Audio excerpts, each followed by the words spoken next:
BNP কোনো অস্তিত্ব ছিল না। এই ছাত্র, তরুণ, যুবা, আমাদের আলেম ওলামা, মাদ্রাসার ছাত্ররা, আমাদের বিশ্ববিদ্যালয়ের ছাত্ররা, আমাদের শ্রমিকেরা সবাই সম্মিলিতভাবে আমরা বলেছি, বাংলাদেশ রাষ্ট্রে এই জালিমের জুলুম আর চলতে পারে না। আমাদের সন্তানেরা, আমাদের ভাইয়েরা বোনেরা রক্ত দিয়েছে। মাত্র 21 দিনে 2000 ছাত্র জনতা রক্ত দিয়েছে। 33,000 অন্ধ হয়েছে, পঙ্গু হয়েছে।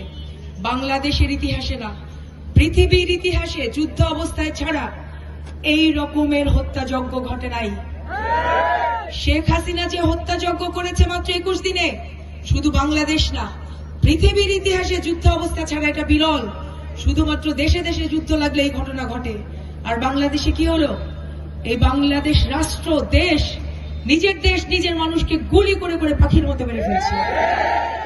সেই অবস্থা আমরা মোকাবেলা করেছি, খালি হাতে মোকাবেলা করেছি। আমাদের মা বোনেরা নেমে গিয়েছিল, আমাদের বোনেরা নেমে গিয়েছিল, ছাত্রীরা নেমে গিয়েছিল। আর আমাদের ছাত্র জনতা একটা ইতিহাস রচনা করেছিল জুলাই। সেই জুলাই থেকে আমরা নতুন ইতিহাস রচনা করছি।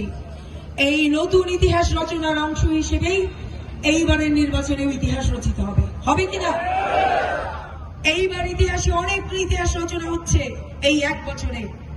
আমার মতো একজন নারী, একজন মহিলা, আপনাদের মতো শ্রদ্ধাভাজন সবার সামনে এসেছি। সবার সামনে এসে আপনাদের প্রতিনিধি হিসেবে সংসদে যাওয়ার কথা বলছি, তার প্রতিশ্রুতি ব্যক্ত করছি। এটাও বাংলাদেশে নতুন, এটাও বাংলাদেশে নতুন। আমরা বহু কিছু পরিবর্তন নিয়ে আসছি বাংলাদেশের রাজনীতিতে, সংস্কৃতিতে। এবং আপনাদের মতো বিজ্ঞ বুজুর্গ যারা আছেন, যারা আপনাদের মতো জ্ঞানীগুণী মানুষ, আপনারা সহ আম ছাত্র জনতা, সাধারণ মানুষ, এই পরিবর্তনটা আমরা লিখে দিচ্ছি, এই পরিবর্তনটা করছি। এই পরিবর্তন কোন উপরতলা থেকে এসে, গুলশান বনানী থেকে এসে কেউ করে দিচ্ছে না। এই এয়ারপোর্টবাসীর মধ্যে আমরা যারা আছি, তারাই আমরা নির্ধারণ করব যে আশুলিয়া সাভারে, ঢাকা 19-এ এই সংসদে কে যাবে। আমরা করবো কিনা? এইটা, এই দফা কেউ ভোট দখল করে করতে পারবে না। আমার পরিচয়টা একটু দেয়া দরকার আপনাদের, তাই না?